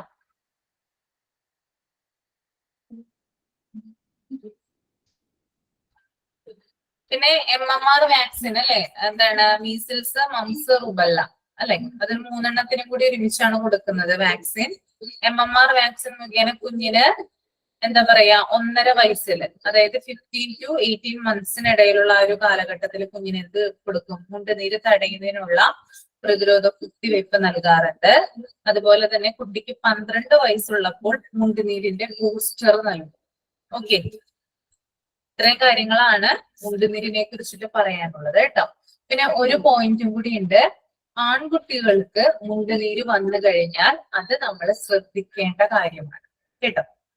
പെൺകുട്ടികൾക്കും വരാം, ആൺകുട്ടികൾക്കും വരാം.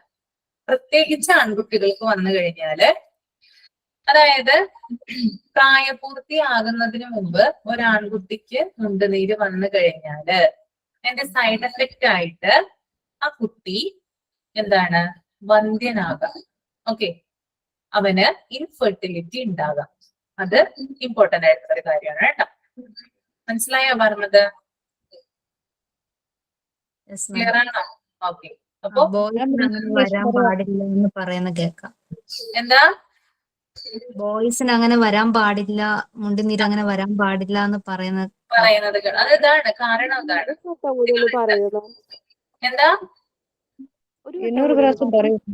പ്രാവശ്യം കൂടി പറയണം. അതായത് മുണ്ടുനീരെന്ന് പറയുന്ന രോഗം കുട്ടികൾക്ക് വരും. അത് ആൺകുട്ടികളിലും വരാം, പെൺകുട്ടികളിലും വരാം. പക്ഷെ ആൺകുട്ടികൾക്ക് ഈ രോഗം വരാൻ പാടില്ല. അല്ലെങ്കിൽ അത് പ്രത്യേകിച്ച് ആൺകുട്ടികൾക്ക് അത് വന്നു കഴിഞ്ഞാൽ അത് നമ്മൾ ശ്രദ്ധിക്കേണ്ട കാര്യമാണ്.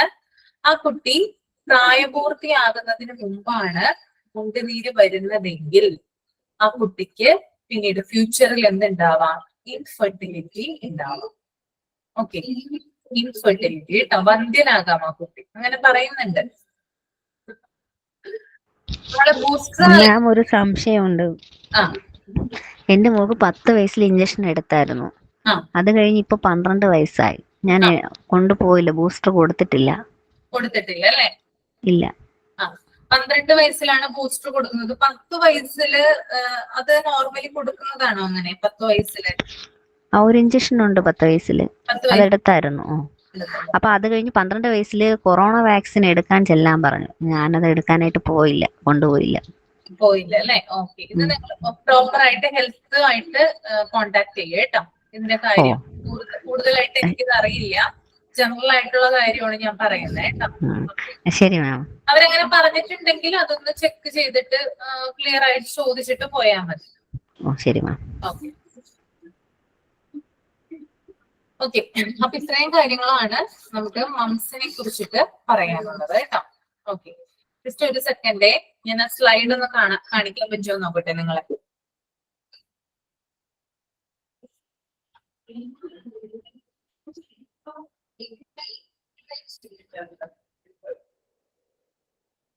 അതെ, ഇത് പോയി PDF നോട്ടില്ലേ?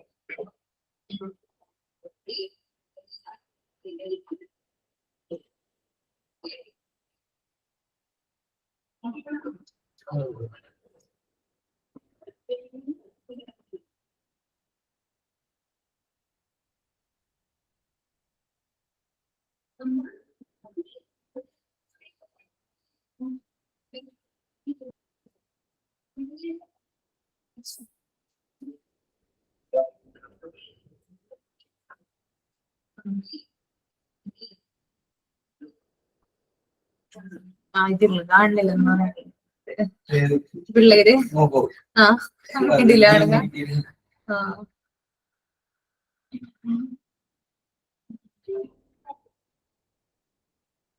ഓക്കെ,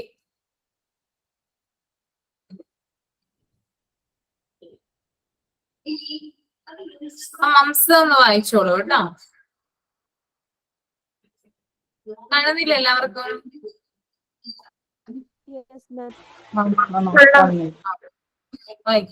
വായിച്ചോളൂ കേട്ടോ, മൈൻഡിലൊന്ന് റീഡ് ചെയ്യാം.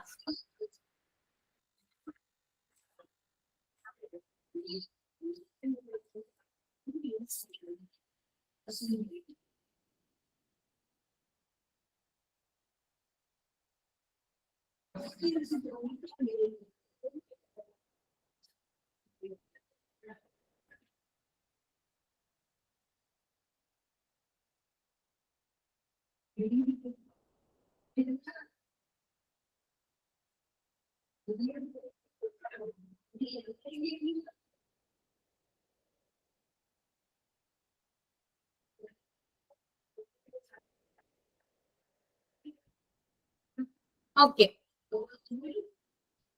മംസ് വായിച്ചില്ലേ? ഇനി നിങ്ങൾ നോക്കിയേ, ഈ ഒരു താഴെ ഒരു ടേബിൾ പോലെ കൊടുത്തിട്ടുണ്ട്, അതൊന്ന് വായിച്ച് മനസ്സിലാക്കുക കേട്ടോ.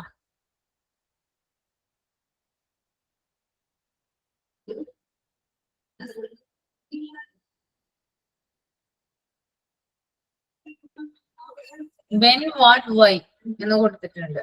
ഓരോ കുഞ്ഞുങ്ങൾക്ക് ഓരോ സമയത്തും കൊടുക്കേണ്ട വാക്സിനേഷൻ ആണ് താഴെ കൊടുത്തിരിക്കുന്നത് കേട്ടോ ടേബിളില്. ഇതറിഞ്ഞിരുന്നാ മതി കേട്ടോ. ഇതൊന്ന് നിങ്ങൾ എന്ത് ചെയ്യാ, ഫോണിലൊന്ന് സേവ് ചെയ്ത് വെക്കുക, അല്ലെങ്കിൽ ഒന്ന് സ്ക്രീൻഷോട്ട് ഒക്കെ എടുത്തിട്ട് വെക്കുക കേട്ടോ.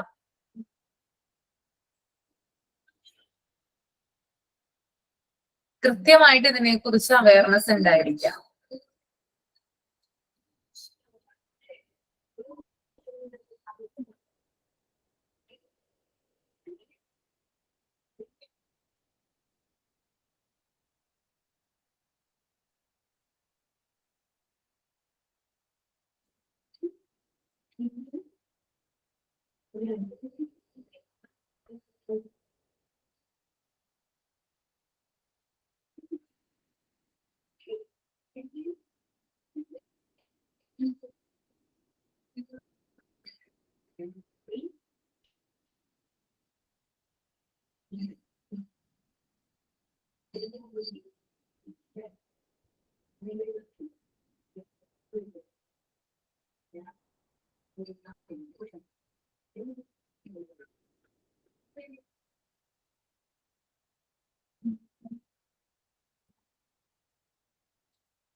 സ്ക്രോൾ ചെയ്യാം കേട്ടോ.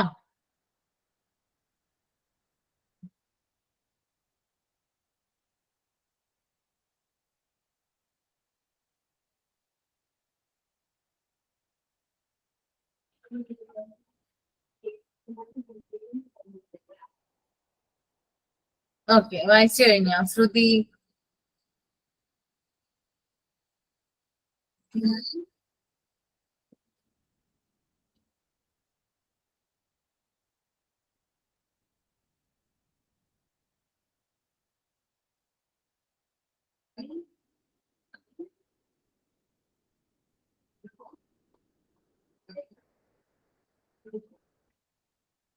ഓക്കെ, കഴിഞ്ഞോ? എല്ലാവരുടെയും കഴിഞ്ഞോ? Yes ma'am. ഓക്കെ, ഇപ്പൊ നിങ്ങൾക്ക് മനസ്സിലായില്ലേ ഈ ഒരു ടേബിളില് നിങ്ങളുടെ കുഞ്ഞുങ്ങൾക്ക് അല്ലെങ്കിൽ എന്താ പറയാ നിങ്ങളുടെ അറിവിലുള്ള കുഞ്ഞുങ്ങൾക്ക് ഇനി നിങ്ങൾ പഠിപ്പിക്കാൻ പോകുന്ന സ്ഥലത്തൊക്കെ എന്ത് ചെയ്യണം? പാരന്റ്സിന് എന്ത് ചെയ്യണം? ഇതുമായിട്ട് അവെയർ ചെയ്ത് കൊടുക്കണം. അവർക്ക് ഇതുമായിട്ടുള്ള അവയർനെസ് കൊടുത്തിരിക്കണം കേട്ടോ. അതിന് വേണ്ടിയിട്ടാണ് ഈ ചാർട്ട് നിങ്ങളെ പഠിപ്പിക്കുന്നത്. ഓക്കെ,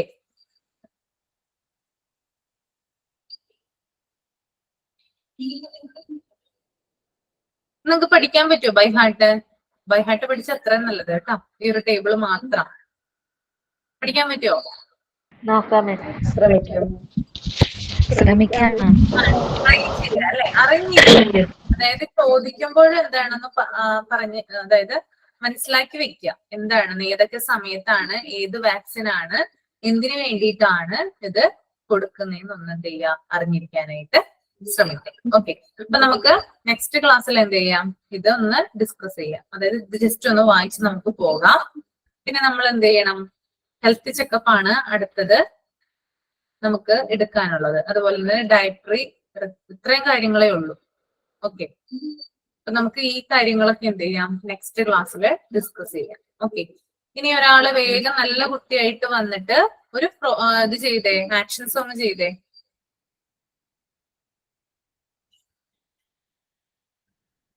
ആരാ ചെയ്യാം? റോൾ പ്ലേ ചെയ്തേ. ചെയ്തോളൂ. ശില്പ നല്ല കുട്ടിയാണ് കേട്ടോ. ആദ്യം തന്നെ പ്രെയർ ചെയ്തു, അത് കഴിഞ്ഞത് ഇപ്പൊ റോൾ പ്ലേ ചെയ്യാനായിട്ട് പോകും. അതല്ല മാം, ഇതുകൂടെ കഴിഞ്ഞ സമാധാനം ഉണ്ടാവല്ലോ എന്ന് വിചാരിച്ചിട്ടാ. ടെൻഷനാണ്, തീർന്നില്ലല്ലോ. ടെൻഷനൊന്നും വേണ്ട കേട്ടോ, ഒരു ടെൻഷനും വേണ്ട. നമ്മളെല്ലാവരും ഇപ്പൊ അറിയുന്ന ആളുകളല്ലേ, എല്ലാവർക്കും പരസ്പരം അറിയാം. പിന്നെ എന്തിനാണ് ടെൻഷൻ? എന്റെ മുമ്പിലാണ് ചെയ്യുന്നത്, അപ്പൊ ഒട്ടും ടെൻഷൻ വേണ്ട. ഓക്കെ, ഞാനൊരു കാര്യം പറഞ്ഞോട്ടെ. ഞാനന്ന് മാമിനോട് പറഞ്ഞില്ലേ, ഒരാൾ മാത്രമുള്ള role പ്ലേയില.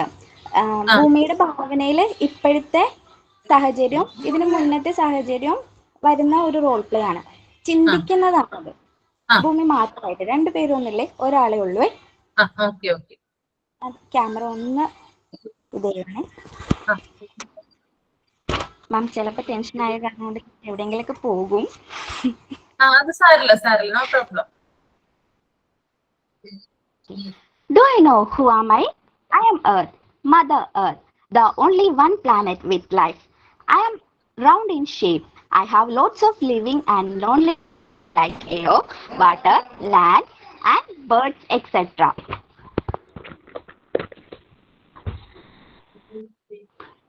Why are you all looking at me like? Why are you all looking at me like this? Do you know what happened to me? I have soil pollution, water pollution, air pollution, noise pollution. Because of you guys, the people cut the trees build huge buildings. Plastic and waste are thrown into me, make me dirty. My water is contaminated with chemicals. You are done all of this. Once upon a time, I was totally clean and green, full of paddy fields, flowers, animals, birds, etc. Everything was here, a happy and healthy environment. You are remember one thing. I don't have any time to destroy all of this. You are my protector, not my legal heirs. It is your responsibility to keep me for future generation. Think before you trash it. Think before you do it. Save earth, save life. One earth, one chance. No earth, no birth. Thank you all. Okay, very good കേട്ടോ. Effort എടുത്ത് ചെയ്തിട്ടുണ്ട് കേട്ടോ, നന്നായിട്ട് ചെയ്തിട്ടുണ്ട്. എത്ര ദിവസം ഇരുന്നു ഇതുമ്മേല്? 2 ദിവസം. 2 ദിവസോ? 2 ദിവസം ഫുള്ളായിട്ട് ഉപയോഗിച്ചോ? ഇല്ല, ഇടയ്ക്കൊക്കെ. ഇതിപ്പോ ഞാൻ അന്ന് മാമിന് ചോദിച്ചില്ലായിരുന്നോ, അതിനുശേഷമാണ് ഇത് വരച്ചത്. അന്ന് ഞാൻ മാമിന് ഇട്ടുന്നതിന് മുന്നേ ഇതും വരച്ചിരുന്നു, എഴുതിയും വെച്ചിരുന്നു. എഴുതി വെച്ചിട്ടുണ്ടായിരുന്നല്ലേ? ഓക്കെ.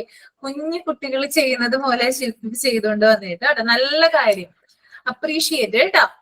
ഓക്കെ, നന്നായിട്ട് ചെയ്തു. നന്നായിട്ട് വരയ്ക്കാൻ അറിയാവുന്നതാണല്ലേ? ഇല്ല, ഇടയ്ക്ക് എന്തെങ്കിലുമൊക്കെ. കുഞ്ഞുണ്ട്, 3 വയസ്സാണ് ആൾക്കുള്ളൂ. അപ്പൊ ആളുടെ മൈൻഡ് സെറ്റിലാണ് എല്ലാം കാണുന്നത്. ആൾക്ക് പിന്നെ ഒന്ന് കാണിച്ചു കൊടുക്കണമല്ലോ, നമ്മള് പറഞ്ഞു കൊടുക്കണമല്ലോ എന്ന് വിചാരിച്ചു. Okay okay okay. ഇപ്പൊ ബാക്കി എല്ലാവരും കണ്ടില്ലേ ശില്പ ചെയ്തത്? കണ്ടോ കുട്ടി എത്ര എഫേർട്ട് എടുത്തിട്ടാണ് അത് ചെയ്തിട്ട് വന്നത് അല്ലേ? അപ്പൊ നമുക്കൊക്കെ എന്താണ്, ആസ് എ ടീച്ചർ എന്താണ്, എനിക്ക് ഭയങ്കര സന്തോഷം എനിക്ക് അത് കണ്ടപ്പോ. കാരണം ഞാൻ പറഞ്ഞൊരു കാര്യത്തിന് അതേപോലെ തന്നെ ചെയ്ത് കൊണ്ടുവന്നല്ലോ, അപ്പൊ നമുക്ക് ഭയങ്കര സന്തോഷമല്ലേ ഉണ്ടാവുക. ഓക്കെ, അപ്പൊ ബാക്കിയുള്ളവർ എന്ത് ചെയ്യാം, ഇതുപോലെ തന്നെ എന്തെങ്കിലും ഒക്കെ ഒന്ന് ചെയ്തിട്ട് വരാം കേട്ടോ. ആഴ്ചയിൽ ഒരു ദിവസമല്ല എന്റെ ക്ലാസ് ഉള്ളൂ, ആ ദിവസമെങ്കിലും എന്ത് ചെയ്യാം, ഒന്ന് ചെയ്യാനായിട്ട് ശ്രമിക്കാം. അപ്പൊ അടുത്ത ദിവസം ഞാൻ പ്രത്യേകിച്ച് പേരെടുത്ത് പറയുന്നില്ല, ആരെങ്കിലും ഒരാൾ എന്ത് ചെയ്യാം, ഇതുപോലെ എന്തെങ്കിലും ഇത്രയും ഇതായിട്ട് വേണ്ടെങ്കിലും എന്താണ്, കുറച്ചും കൂടി എന്താ പറയാ, നിങ്ങളുടേതായിട്ടുള്ള ഒരു ഐഡിയ ഒക്കെ വെച്ചിട്ട് എന്ത് ചെയ്യാം, ചെയ്തിട്ട് വരിക കേട്ടോ. ഇതൊക്കെ നിങ്ങൾ ഹെൽപ്ഫുൾ ആണ്, കാരണം പഠിപ്പിക്കാൻ പോകുന്നവരാണ്. ഇങ്ങനെയൊക്കെയുള്ള പിക്ചേഴ്സ് ഒക്കെ കാണിച്ചിട്ടാണ് നിങ്ങളെ കുട്ടിയെ ഗ്രൂം ചെയ്തെടുക്കുക അല്ലെ, അത് നന്നായിട്ട് പഠിപ്പിക്കാനായിട്ട് നോക്കുക. അപ്പോ ഇതൊക്കെ നിങ്ങൾക്ക് ഭാവിയിലേക്ക് നല്ലതാണ്, ഇങ്ങനെയുള്ള കാര്യങ്ങളൊക്കെ ചെയ്യുന്നത്. ഇപ്പോഴേ തന്നെ എന്ത് ചെയ്യുക, ഇങ്ങനെയുള്ള കാര്യങ്ങളൊക്കെ എന്ത് ചെയ്യുക, ചെയ്ത് ശീലിച്ചു പോരുക. Okay okay. അപ്പൊ താങ്ക് യു. മൈൻഡ് അപ്പ് ചെയ്യാണ് കേട്ടോ. Thank you ma'am. Thank you, ma'am. Good night. Thank you, ma'am. Good night.